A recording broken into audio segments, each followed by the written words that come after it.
Sugeng Rahayu Sadayana. Jaya, Jaya, Jaya. Merdeka, Merdeka, Merdeka.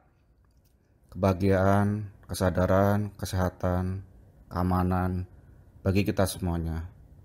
Semesta mendukung. Mari kita mulai.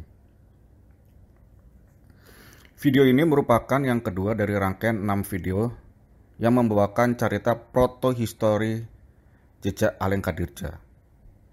Pembahasan mengenai topik protohistori sebagai landasan metode penalaran jejak peradaban Alengka Dirja sudah dijelaskan di video pertama, dan para pemirsa dipersilakan mohon untuk menonton di video yang pertama. Pada video kedua ini kita lanjut membahas warisan sudut pandang dan cara pandang kebudayaan orang Purwa nenek moyang kita, tentang ajaran spiritualitas, tentang dasar tutur bajik, keterhubungan dengan tempat tinggal berkehidupan, dan para pengasuh dan pengasah budaya luhur Purwa kita.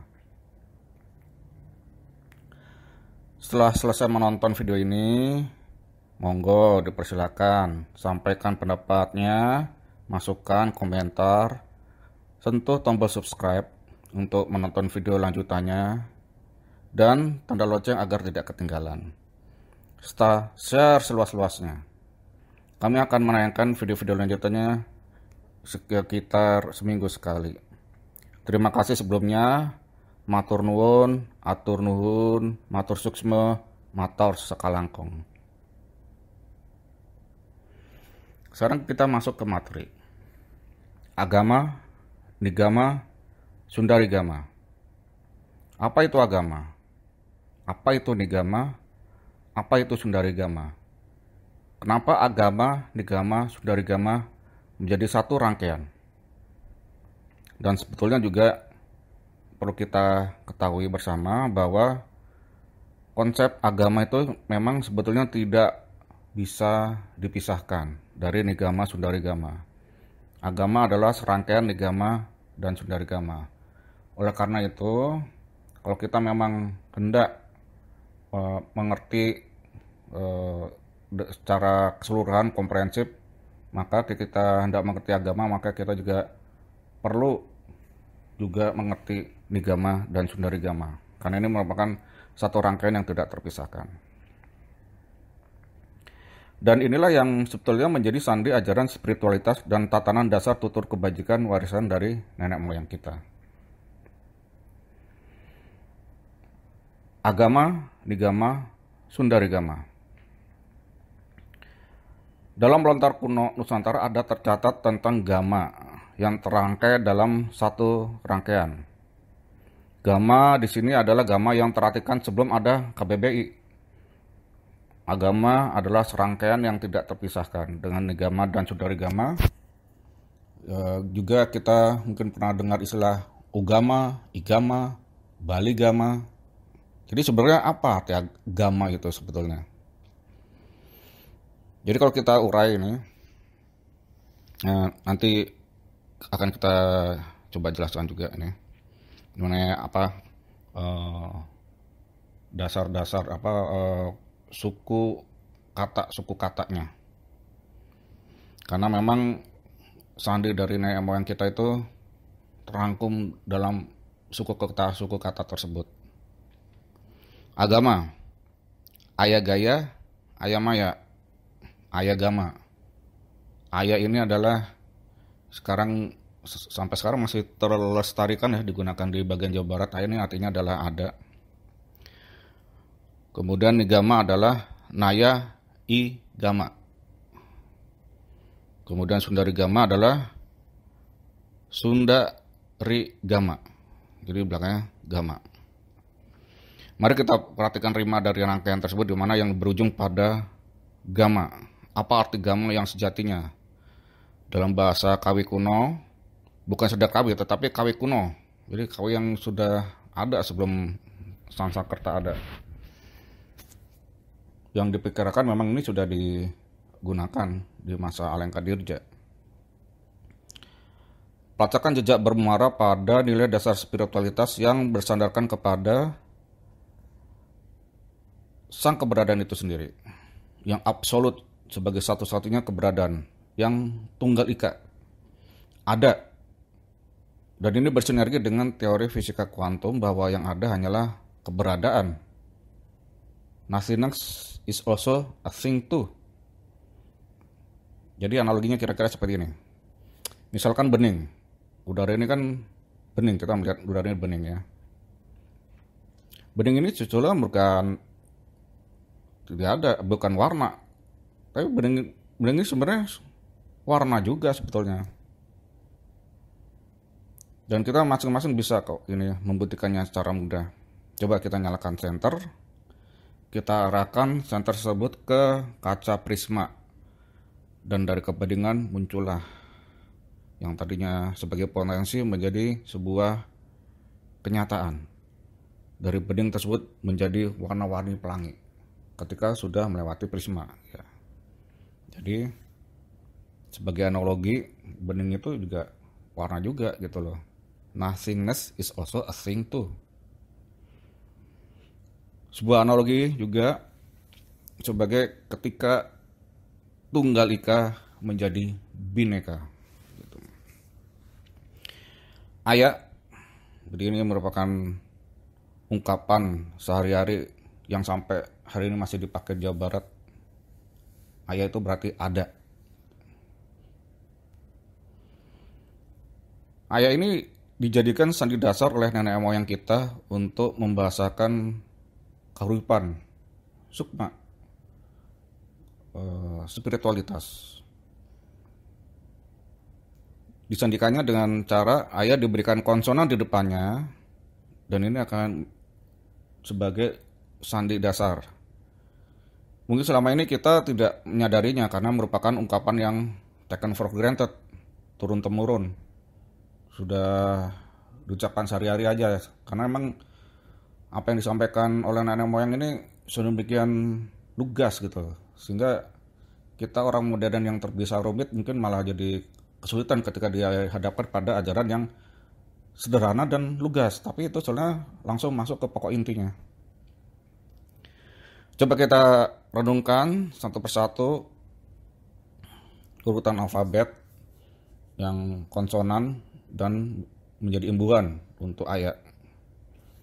B jadi baya, C caya, D daya, G gaya, H haya, C jaya, K kaya, L laya, M maya, N naya, P paya, R raya, S saya, T taya, W waya.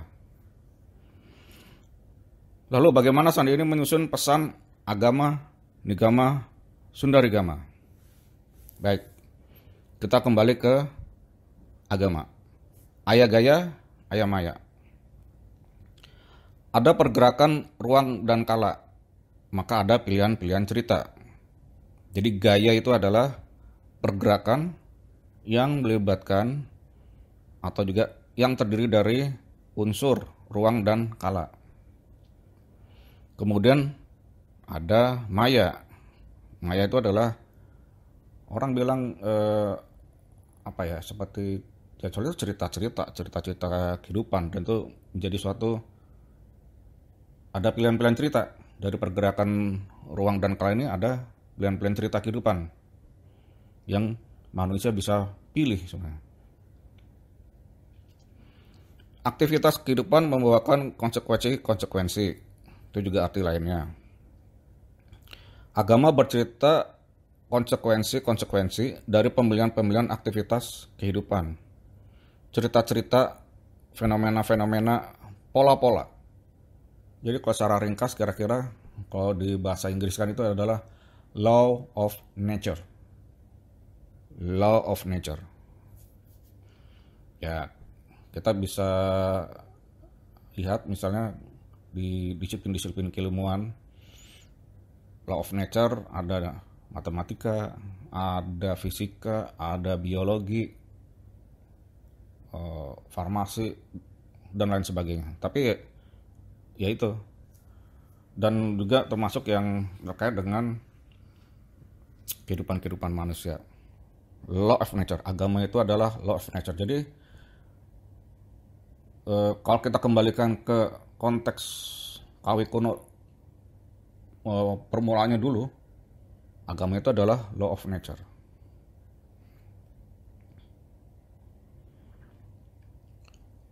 Lalu bagaimana dengan nigama? Nigama adalah naya i gaya maya. Naya itu terang, itu diri, atau juga bisa di sini terang diri yang membawakan pembelian cerita kehidupan. Naya igama. Jadi nigama adalah menjalani kehidupan dengan terang. Pelaku yang memilih cerita dengan kecerdasan. Di sini bicara tentang pelakunya, pelaku cerita, subjek dari fenomena-fenomena, dan ini juga mengindikasikan seseorang yang sudah tercerahkan. Selanjutnya, rangkaian yang terakhir dari agama nigama Sundarigama. Sundarigama, saya u naya daya raya i gaya maya. Saya u naya daya ri gama. Jadi saya ini adalah kesadaran. Kapan kita tahu aku itu ada? Yaitu ketika kita sadar. Memang kesadaran itu ada level-levelnya, tapi yang jelas ketika kita tahu diri ini ada, yaitu kesadaran itu muncul. Saya, okay.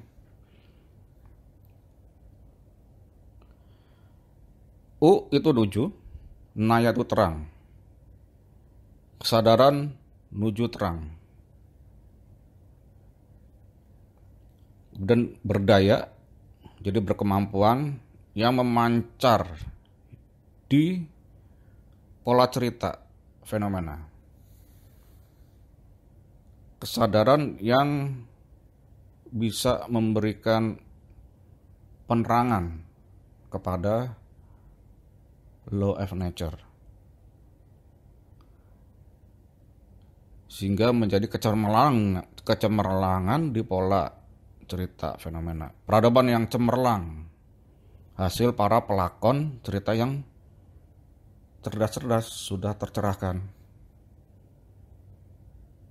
Jadi secara ringkas, agama nigama Sundarigama adalah agama sebagai pola semestanya, law of nature. Nigama bercerita tentang pelakunya yang sudah tercerahkan, dan Sundarigama adalah peradaban yang dibangun oleh para nigama-nigama. Kita lanjut. Kita sekarang masuk ke lebih dalam tentang nanti masing-masing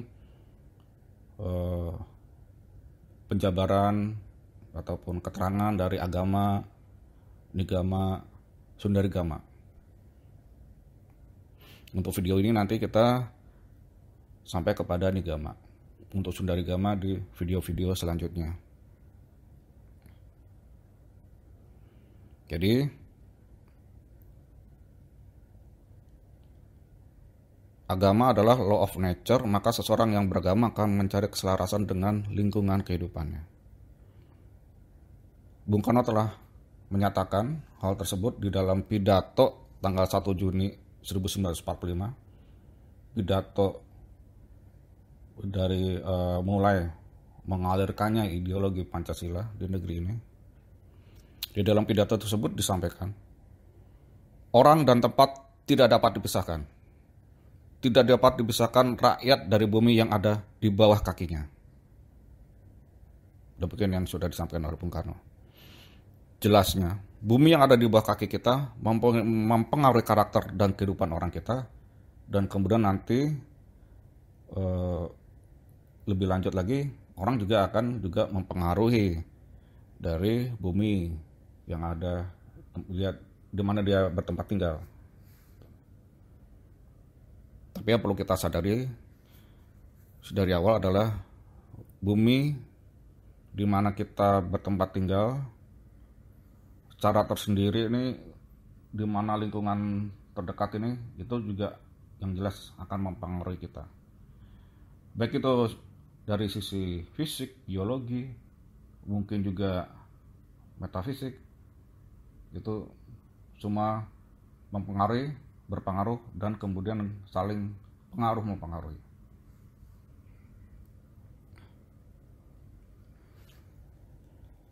Ini sekarang kita lihat tentang geografi dari Indonesia, ya, Nusantara, tempat dulu Alengkadirja juga ada di sini, seperti yang sudah diindikasikan pada video pertama. Kita lihat dari keistimewaan dari geografi Indonesia yang akan mempengaruhi kehidupan manusianya. Di sini yang akan diangkat dari gambar ini adalah tentang bagaimana iklim di Indonesia itu sangat dipengaruhi oleh iklim oseanik atau samudra. Karena Indonesia sebagai negara kepulauan pada saat ini yang membentang 5.300 km sangat dipengaruhi oleh dinamika iklim laut dengan dinamika curah hujannya. Curah hujan di Indonesia sangat dipengaruhi oleh fenomena muson dari Lautan Hindia dan fenomena El Nino La Nina dari Lautan Pasifik. Jadi dengan fenomena tersebut, law of nature-nya dari agamanya itu, Indonesia tidak pernah benar-benar kekeringan karena selalu berkecukupan oleh curah hujan.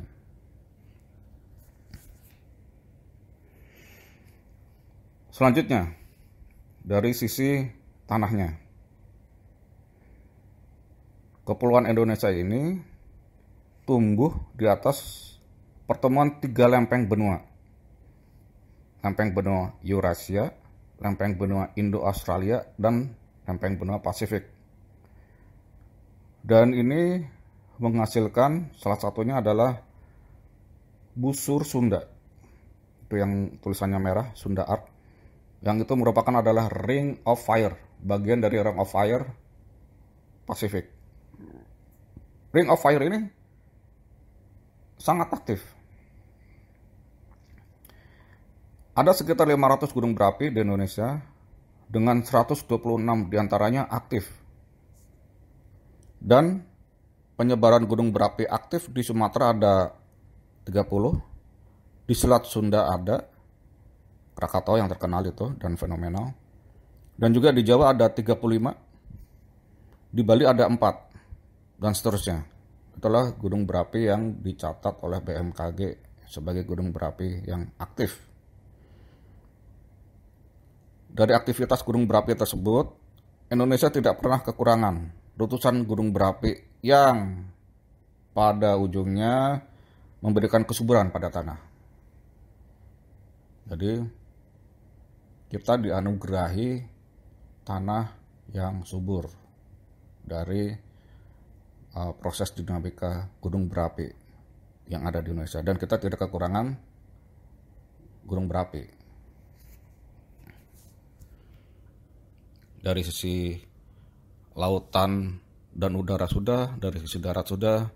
Sekarang coba kita tinjau keistimewaan dari posisi Indonesia di bumi secara respektif dibandingkan dengan matahari. Ini dari sisi langit. Posisi ini ada di Khatulistiwa. Indonesia berada pada lintang Khatulistiwa di mana 2 kali setahun mengalami peristiwa equinox, yaitu pada jam 12 posisi matahari tepat di atas garis Khatulistiwa. Equinox terjadi pada tanggal 21 Maret dan 23 September. Artinya, Kepulauan Indonesia tidak pernah kekurangan limpahan sinar matahari sepanjang tahunnya. Kita bisa lihat videonya ini.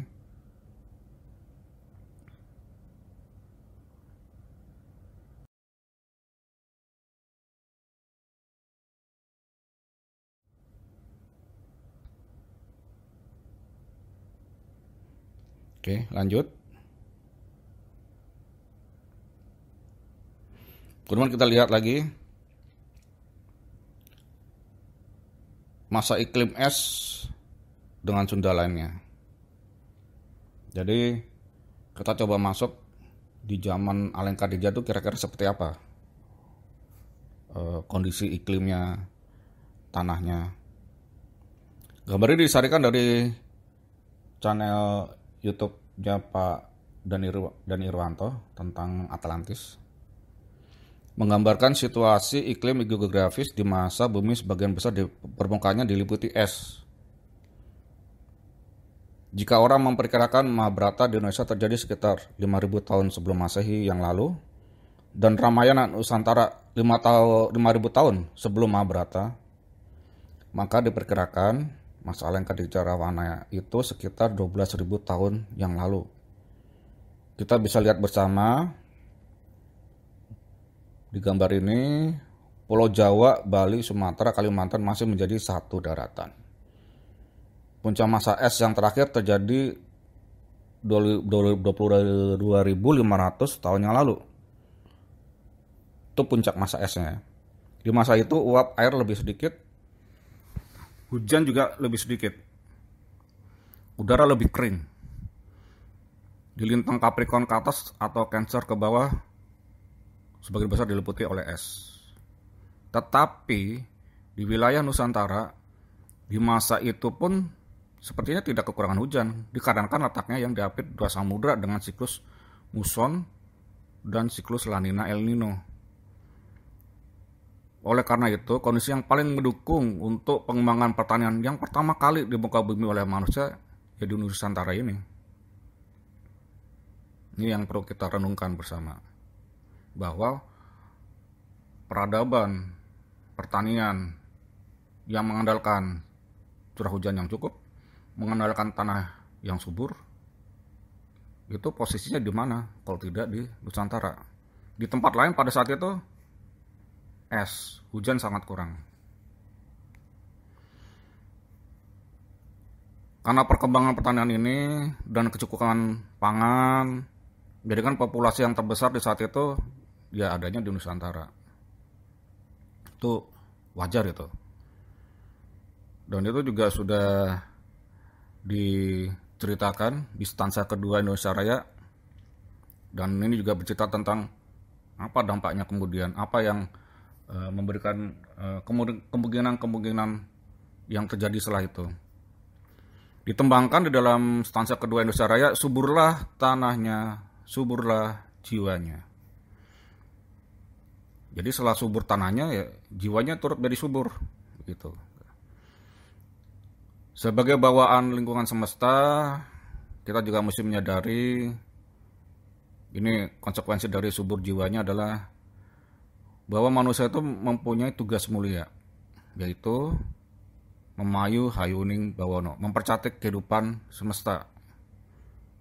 Tetapi ini hanya mampu diemban oleh manusia yang sudah tercerahkan. Manusia sudah selaras dengan semesta, dengan geografisnya. Manusia yang sudah selaras dengan agama itulah yang disebut sebagai nigama. Nusantara kuno dengan geografisnya sudah melahirkan banyak nigama. Mereka dikenal dengan beberapa sebutan. Tentu sampai sekarang juga kita juga masih menggunakan hal tersebut. Berdasarkan catatan tua serta terwariskan masih digunakan kosakatanya hingga hari ini. Contohnya adalah nabe, atau juga ada aji. Oke.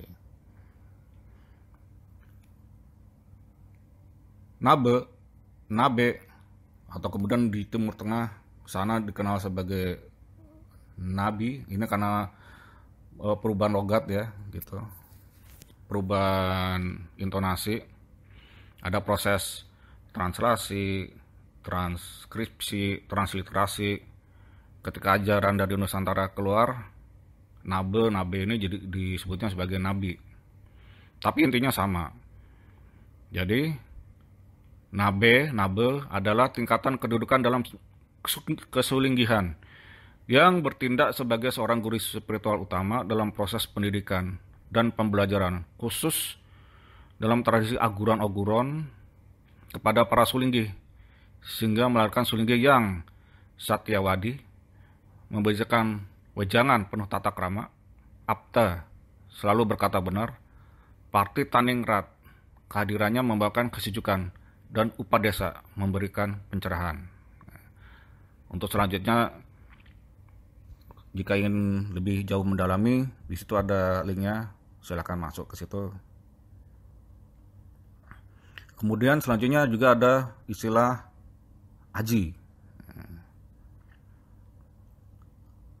Berdasarkan pada pola suku kata di Sanskerta, kawi, aji, aya jaya, i. Ini kalau kita bedah ya. Aya jaya i, dia yang sudah menjadi dirinya sendiri. Dia yang sudah mencapai keutuhan diri. Utuh, holy. Jadi dari mana kata dasar holy itu berasal? Itu dari holy. Sesuatu yang utuh, manusia seutuhnya. Jadi aji ini bercerita tentang orang suci. Orang suci itu adalah ya bukan kenapa-kenapa, dia yang sudah menjadi manusia seutuhnya. Kosakata ini ditatahkan. Ini ya catatan yang tatahan yang tertua yang dapat sampai hari ini. Mungkin bisa jadi di hari kemudian ada yang lebih tua lagi kita temukan. Itu ada di prasasti yang tertemukan dari zaman Tarumanegara, zaman Raja Suryawarman, dengan tahun 536 Masehi. Dalam prasasti yang ditemukan di Pasar Muara Bogor, tidak jauh dari prasasti Telapak Gajah ditatahkan. Salah satu bunyi dari yang ditatahkan dalam prasasti tersebut berbunyi, ini sabda kelanda rakrian juru pengambat i kawi aji panisa pasagi marsa desa barpulikan haji Sunda.